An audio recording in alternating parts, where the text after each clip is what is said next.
Let's start case scenario number 2। वापिस इसकी plan reading करते हैं। अगर बीच में कुछ ऐसा लगेगा तो मैं बताऊंगा। वैसे तो मैं आपको क्वेश्चंस के साथ में ही सब कुछ बताऊंगा कि कुछ कॉन्सेप्ट्स कहीं से कुछ रिलेट हो रहा है तो थोड़ा सा मैं उसके बारे में आपको डिस्कशन कर दूंगा। ठीक है। तो केस सिनेरियो नंबर 2।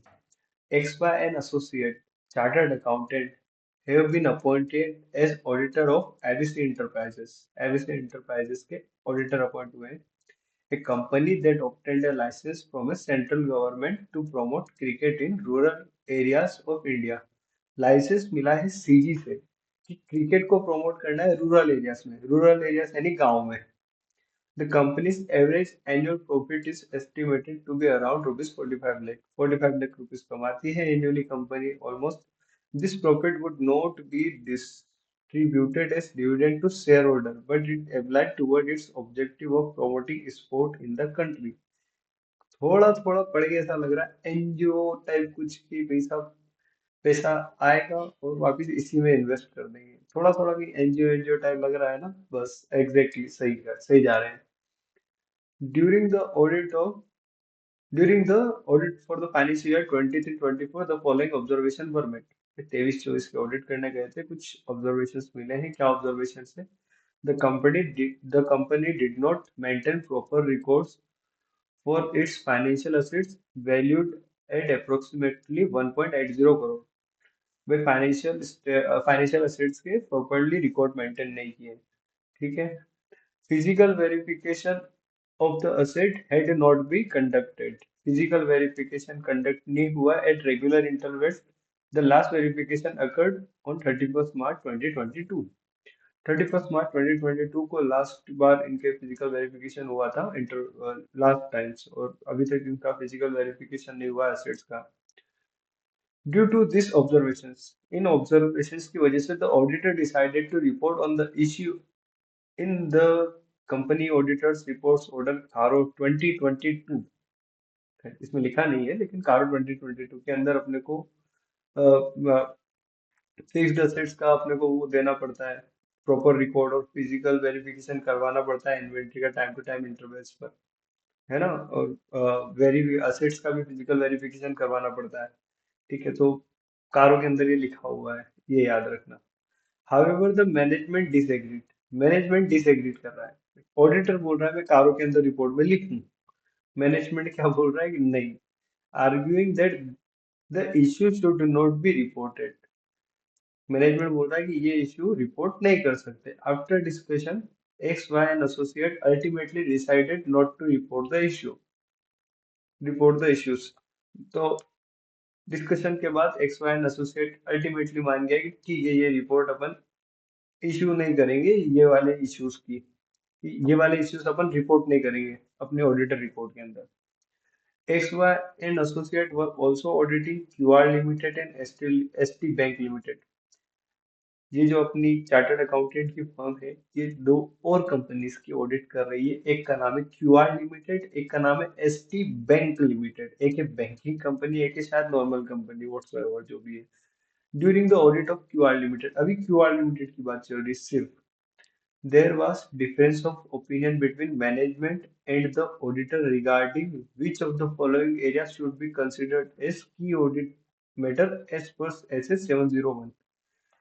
भाई साहब, मैनेजमेंट और ऑडिटर बीच में थोड़ी सी बहस चल रही है की ऑडिट मैटर को लेके कि कौन सा एरिया है एज पर 701 को जिनको अपन की ऑडिट मैटर कंसिडर करेंगे। देखो, की ऑडिट मैटर कौन से मैटर्स होते हैं जिनको है ना अपन पहले से मैनेजमेंट के साथ कम्युनिकेट कर सकते हैं। मतलब टीसीडब्ल्यू जिस पर अपन ने कम्युनिकेट किए हैं और उनमें से कुछ मैटर अपन को छांट के निकाल रहे हैं कि चूज करके कि भाई इन मैटर्स जो अपन ने कम्युनिकेट किए हैं उनमें भी हमको कुछ मैटर्स ये लग रहे हैं कि ये बहुत ही ज्यादा काम के हैं, की ऑडिट मैटर है, तो इनको हम अलग से दिखाएंगे ऑडिट रिपोर्ट के अंदर।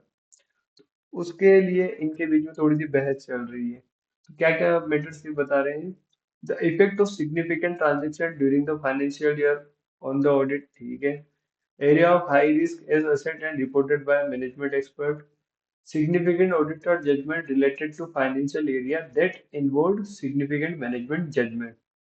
ठीक है। ये कुछ की एरियाज है कि इनको बताना चाह रहा है ऑडिटर। ऑडिटर बताना चाह रहा है और मैनेजमेंट इनके बीच में कॉन्फ्लिक्ट है थोड़ा सा लेके।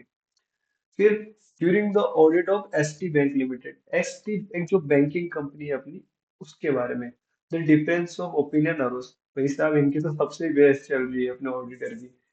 पहले उस एनजीओ से लड़ लिए हैं, अब क्यूआर, फिर क्यूआर लिमिटेड से लड़ लिए हैं कि ऑडिट मैटर को लेके, और अब एसटी बैंक लिमिटेड से भी डिफरेंस ऑफ ओपिनियन अरोज हो गई है regarding the amount and item that should be disclosed under the head contingent liability। क्या contingent liability के अंदर दिखाएंगे अपन। Additionally, the auditor made the following observation। Auditor ने फॉलोइंग ऑब्जर्वेशंस भी चेक किए हैं क्या। 59 agricultural loan account guaranteed by the government of UP amounting to rupees 29 lakh were overdue for more than 2 years। 2 साल से ज्यादा के लिए 29 लाख रुपीस ओवरड्यू है 59 एग्रीकल्चर लोन के लिए। फिर सेकंड क्या, 73 agriculture loan account guaranteed by government of India amounting to rupees 25 lakhs were overdue for more than 2 years। 2 साल से ज्यादा हो चुके हैं। 6 corporate loan accounts guaranteed, 3 each by government of India and government of Uttar Pradesh. मतलब तीन तो गवर्नमेंट ऑफ इंडिया ने गारंटी ले रखी है और तीन की गवर्नमेंट ऑफ यूपी ने गारंटी ले रखी है। Amounting to rupees 25 lakh each. मतलब 25 25 25 और 25 25 25, यानी 75 लाख की यूपी गवर्नमेंट ने गारंटी ले रखी है, 75 की गवर्नमेंट ऑफ इंडिया ने गारंटी ले रखी है। Were overdue for more than 3 months and half month, यानी कि 3.5 महीने, 3.5 months, due to their reputation for efficiency. X and Y associate were offered incorporation services of UV General Limited। Reputation की वजह से उनको कहीं की सर्विसेज के लिए मिला है। A new company proposed to set up with paid up share capital 113 crore, of which preliminary expenses 70 crore were included। The auditor firm, after considering all facts, decided not to take either assignment।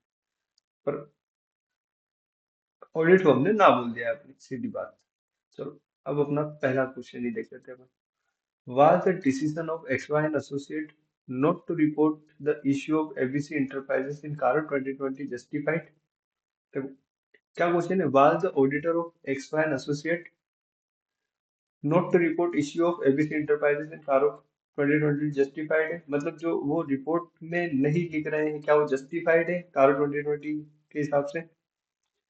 और अगर है तो under what reason. मतलब एक तरीके से इन्होंने आगे का जो क्वेश्चन पूछ के पिछले वाले क्वेश्चन को तो वैसे ही बर्बाद कर दिया है। इन्होंने खुद नहीं बता दिया कि हाँ है, मतलब आंसर यस तो है। उसके आगे का अपने को बस रीजन बताना है। मतलब नो वाले तो अपने पॉइंट वैसे ही हट चुके हैं। ठीक है, अब यस में अपने को बताना है कि यस है तो क्यों है। मैं आपको बता देता हूँ कि कारों की एप्लीकेबिलिटी किस किस के ऊपर नहीं होती है। देखो कारो किस किस के ऊपर एप्लीकेबल नहीं होता, अगर आपको नहीं याद हो ना तो मतलब ये क्वेश्चन है 5 नंबर के क्वेश्चन में भी आ सकता है, तो थोड़ा सा याद करने की कोशिश कर लो, इसे रिमेम्बर कर लो, याद आ जाएगा। बैंकिंग कंपनी, इंश्योरेंस कंपनी, दो तो ये चली गई। ये दो क्यों चली गई है, क्योंकि इन पे अपने स्पेशल इनके खुद के कोई एक्ट लगते हैं। ठीक है, फिर आते हैं अपन छोटी कंपनीज के ऊपर। एक आती है section 8 company. Section 8 company inter में पड़ी थी कंपनी एक्ट के अंदर, एनजीओ वगैरह। ठीक है, फिर स्मॉल कंपनी, स्मॉल कंपनी और इसके बाद में है प्राइवेट कंपनी। स्मॉल कंपनी और प्राइवेट कंपनी को मैं लास्ट में इसलिए बता रहा हूँ क्योंकि स्मॉल कंपनी के अंदर दो पॉइंट्स का अपने को ध्यान रखना है। स्मॉल कंपनी कौन सी कौन होती है स्मॉल कंपनी, जिसकी paid up share capital 4 crore हो एंड टर्नओवर 40 करोड़ हो, अप टू 40 करोड़। मतलब अगर 4 करोड़ और 40 करोड़ का क्राइटेरिया मीट कर रही है, दोनों क्राइटेरिया मीट करनी चाहिए, तो वो स्मॉल कंपनी है। और अगर नहीं कर रही है तो फिर तो इस पे कार्य एप्लीकेबल हो जाएगा। तो कौन कौन सी कंपनी पे नहीं लगा अभी तक, बैंकिंग पे, इंश्योरेंस पे, सेक्शन 8 पे, स्मॉल कंपनी पे, एक प्राइवेट कंपनी पे भी नहीं लगता है। प्राइवेट कंपनी क्या, कौन सी वाली, जो कि किसी भी पब्लिक कंपनी की होल्डिंग और सब्सिडरी नहीं है, और इसमें भी लिमिट दे रखी है। इसमें लिमिट क्या है, 1/110। सबसे कम किसी कंपनी में होता है paid up share capital and reserves and surplus, वो 1 करोड़ होना चाहिए। सबसे ज्यादा होता है टर्नओवर, टर्नओवर की लिमिट दे रखी 10 करोड़ की, और बीच में अपने कहीं पे आता है बोरोविंग्स। ठीक है, तो जो बैंक या फिर फाइनेंशियल इंस्टीट्यूशंस है उनसे कुछ बोरोविंग ले रखी है तो वो 1 करोड़ से ज्यादा नहीं होनी चाहिए। अब ये इनका भी क्या है ना, क्राइटेरिया दे रखा है कि भाई कौन सी चीज किस टाइम पे। तो अपन है ना 1/10 के हिसाब से चलते हैं। Paid up share capital and reserve and surplus का 1 करोड़ का अमाउंट अपन देखते हैं बैलेंस शीट डेट पे। बैलेंस शीट डेट पे 1 करोड़ से एक्सीड तो नहीं है, ठीक है। अब आते हैं अपन बोरोविंग्स और इनकी बात करते हैं। तो जो बोरोविंग्स अपन ने ली है उनका जो 1 करोड़ का अपन क्राइटेरिया देखते हैं ना, वो देखते हैं एनी पॉइंट ऑफ टाइम। मतलब पूरे साल भर में कहीं पे भी अगर 1 करोड़ से ऊपर एक्सीड कर गया है तो इन पे कारों की एप्लीकेबिलिटी एप्लीकेबल हो जाएगी।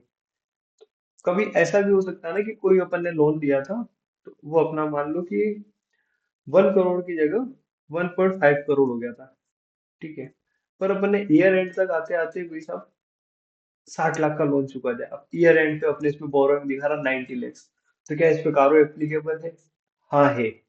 क्योंकि ईयर के बीच में कहीं पे भी इसने 1 करोड़ से ऊपर कर दिया तो इस पे एप्लीकेबल हो गया है। अब फिर बाद में ईयर एंड पे कम हो जाए उससे मतलब नहीं है। तो ये स्पेशली ये वाला पॉइंट बोरोविंग्स के लिए है। और फिर जो टर्नओवर की लिमिट है, टर्नओवर तो वैसे भी एग्रीगेट दिखाते हैं, तो वो 10 करोड़ से ऊपर गया तो कारो एप्लीकेबल हो जाएगा। इन सब के अलावा भी एक और कंपनी है जो ओपीसी है, अपन कहते हैं 1% कंपनी, उस पे भी कारो एप्लीकेबल नहीं है। तो एक बार फिर से अपन रिकॉल कर लेते हैं क्या क्या है। Banking company, insurance company, section 8 company, small company, private company और पीसी। ठीक है, 1 2 3 4 5 6 हो गई, 6 की 6 हो गई अपनी। ठीक है, तो कारो नोट एप्लीकेबल।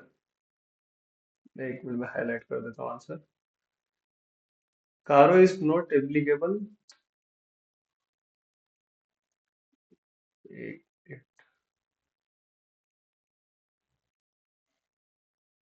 ये वाला अपना आंसर है।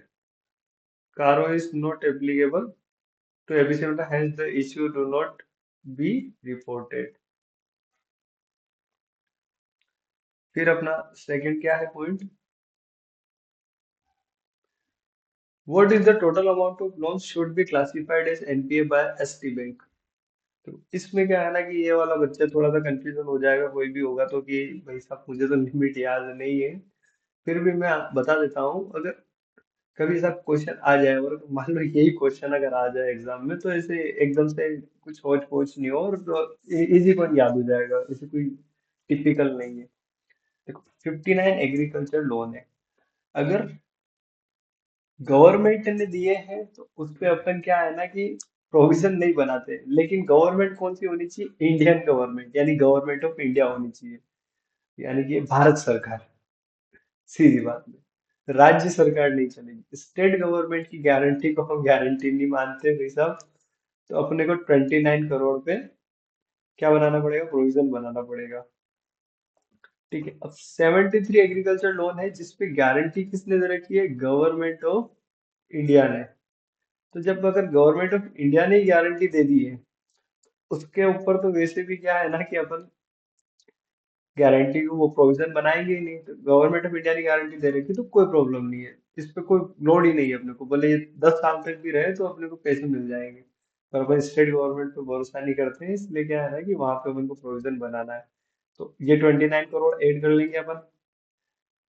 फिर सेकंड 73 करोड़ वाला में तो कुछ भी नहीं करना। वो जो 6 कॉर्पोरेट लोन थे जिसमें की जिसमें से 3 की गारंटी तो स्टेट ने दे रखी है और 3 की गारंटी इंडियन गवर्नमेंट ने दे रखी है। तो जो इंडियन गवर्नमेंट वाला पोर्शन है, गवर्नमेंट ऑफ इंडिया वाला पोर्शन है, उस पे तो अपने को बनाना नहीं है। और जो ये 25 करोड़ है स्टेट गवर्नमेंट वाला, तो ये तो एक लोन का अमाउंट है, और अपने पास ऐसे कितने लोन है? 3 है। तो यानी कि टोटल कितना हो गया इनका? 75 करोड़। ठीक है, जो स्टेट गवर्नमेंट का अमाउंट बन रहा है वो 75 करोड़ बन रहा है। तो यहाँ का 75 करोड़ का प्रोविजन बनेगा और यहाँ का बनेगा 29 लाख का प्रोविजन बनेगा। तो गिन लो कितने हो रहे हैं। 75 + 29, 75 + 25 100 और +4, तो कितना हो जाएगा? 104। ठीक है, ये थोड़ा सा कॉम्प्लिकेटेड इसको मान सकते हैं, लेकिन इतना ऐसा सच कोई है नहीं। और क्या पता कि अगर डिस्क्रिप्टिव में अगर कोई क्वेश्चन आ जाएगा कभी कि ठीक है कि गवर्नमेंट ऑफ इंडिया ने लोन दे रखा है तो उस पर प्रोविजन बनाना है क्या कि उसको एनपीए मानेंगे क्या, तो बिल्कुल नहीं मानेंगे। तो डिस्क्रिप्टिव पोर्शन में भी काम में आ सकता है ये।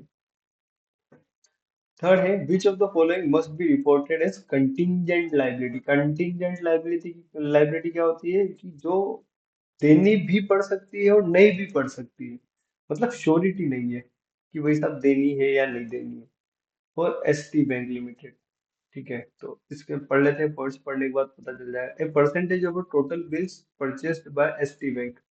भाई अपने टोटल बिल्स परचेज किए हैं और उसका कुछ परसेंटेज है जो जो अपने को भी देना है, तो वो भाई सब एग्जैक्टली देना ही है, वो रियलिटी में देना है, तो ये एक्चुअल लाइबिलिटी है। बी वाला claims against the bank acknowledge as डेब्ट। भाई साहब बैंक के ऊपर, बैंक ने कोई डेब्ट वेब्ट ले रखा है उस पर क्लेम है तो वो तो देना ही है, उसमें कोई कंटीजेंसी नहीं है, वो ये भी एक्चुअल लाइबिलिटी है। Unpaid salary of rupees 6 lakhs for 6 employees of ST Bank Limited who were currently involved in court trials। किसी की सैलरी खा रखी है तो आगे पीछे देनी है यार, कोर्ट का ट्रायल चल रहा है, डजंट मीन कि वैसा भी ये कंटीजेंट है। कंटीजेंट सैलरी के साथ में एडिशनल अमाउंट है, वो क्या कंटीजेंट है, सैलरी तो एक्चुअल लाइबिलिटी है, ये तो देनी ही पड़ेगी। Guarantee given bye ST bank on behalf of constituents located in Nepal. किसी के बिहाफ पे गारंटी दे रखी है, तो इसका मतलब ऐसा समझ लो कि जैसे कि किसी के बिहाफ पे अपन जब गारंटी देते हैं ना, अगर वो पर्सन अगर डिफॉल्ट करता है तो हमें देना है, अगर पर्सन ने ही अपना काम कर दिया तो फिर तो हमारा कोई रोल ही नहीं रह जाता है। तो बैंक का इसमें कह सकते हैं कि इसने कंटिंजेंट लाइबिलिटी दे रखी है, इसमें कंटिंजेंट लाइबिलिटी क्रिएट हो रही है, क्योंकि अगर सामने वाला बंदा अगर कल को पैसे देने से ना बोल देता है तो इसमें क्या है ना कि बैंक ने गारंटी दी है तो ये बैंक को देना पड़ेगा। ठीक है, तो थर्ड का अपना डी है। फोर्थ का है अपना क्वेश्चन, एज पर ऐसे 701 communicating key audit matter in the independent auditor report which of the following area should X Y and associate consider when determining key audit matter. कौन से matters को consider करना है। देखो की ऑडिट मैटर क्या क्या होते हैं, एक मिनट पढ़ के बता देता हूँ आपको। तो इसका स्पेशली भी कभी क्वेश्चन आ सकता है, इसे इंडिपेंडेंटली डिस्क्रिप्टिव है, तो उसके लिए भी क्या है ना कि थोड़ा सा ऐसे फ्रेश माइंड के साथ सुन लेना तो याद रह जाएगा। फर्स्ट की ऑडिट में की ऑडिट मैटर का एरिया क्या है। Area of higher assets ROMM, ROMM risk of material statement, area of higher assets ROMM और सिग्निफिकेंट रिस्क एज पर 315। ठीक है, ये पहला अपना एरिया है। सेकंड क्या है, significant auditor judgement relating to area in financial statement that involve significant management judgement. Significant auditor judgement, जहाँ पे ऑडिटर का जजमेंट ज्यादा लग रहा है, relating to area in financial statement, financial statement के किसी एरिया पे, that involve significant management judgement, जिसपे मैनेजमेंट का भी सिग्निफिकेंट जजमेंट लगा है, मैनेजमेंट का सिग्निफिकेंट जजमेंट लगा है। उसमें क्या क्या हो सकता है, इंक्लूडिंग मान लो कि accounting estimate that have high estimation uncertainty. तुम किसी पे हाई एस्टिमेशन अनसर्टेनिटी लगा है तो मैनेजमेंट ने भी भाई साहब सिग्निफिकेंट है मैनेजमेंट के लिए और ऑडिटर के लिए भी सिग्निफिकेंट है। ठीक है। और थर्ड है अपना सिग्निफिकेंट इवेंट और transaction occur during the period, कोई भी सिग्निफिकेंट इवेंट और ट्रांजेक्शन हुआ है during the audit period, during the period, तो उस पे भी क्या है ना कि की ऑडिट मैटर होता है वो अपने लिए, तो ये तीन होते हैं की ऑडिट मैटर। अब ये जो तीन क्राइटेरिया दे रखा है इनमें से कौन कौन से होने चाहिए। तो the effect of significant transaction that took place during the financial year on the audit, ये थर्ड वाला जो मैंने बोला ये वो का वही पॉइंट है। Significant auditor judgement relating to financial area involving significant management judgement, ये भी वही सेम पॉइंट है। ये वाला area of high risk as assessed. अब कहीं ना कहीं आपको लगेगा कि ये जो मैंने फर्स्ट वाला पॉइंट बोला था ये उससे मैच खा रहा है। Area of high assets ROMM and significant risk as per 315।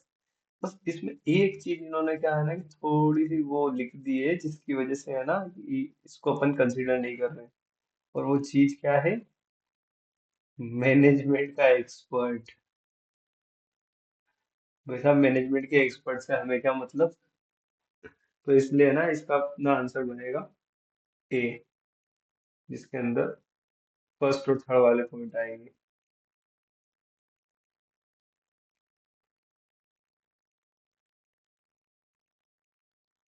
ले नहीं रहा है, एक मिनट।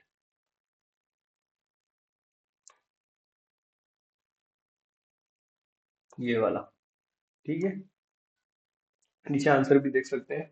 फर्स्ट का बी, सेकंड का डी 104, मैंने बताया था।